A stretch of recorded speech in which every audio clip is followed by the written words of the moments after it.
Vítejte u videa, které se netýká přímo reálného testu spotřeby, na které jste na tomhle kanále zvyklí, ale Mercedes tady v Praze v rámci Signal Light Festivalu představil Mercedes-Benz CLA Shooting Brake, což je taková kombi karosářská varianta CLAčka.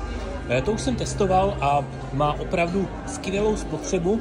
No a Shooting Brake je pro nás, pro Čechy, asi zajímavější, protože je to kombík, byť takový sportovně střížený, ale hlavně chci ukázat jednu věc, že Mercedes tady demonstruje, že díky 800V architektuře 320 kW nabíjecí výkon se nabije za 10 minut na dalších 310 km cesty a tady zároveň na mapě demonstruje, kam dál byste měli podle oficiálního VLTP dojezdu dojet bez nabíjení, to je ta první kružnice těch 761 km a kam až byste dojeli s jedním 10minutovým nabíjením. Tak do komentářů můžete napsat, co na tohle říkáte.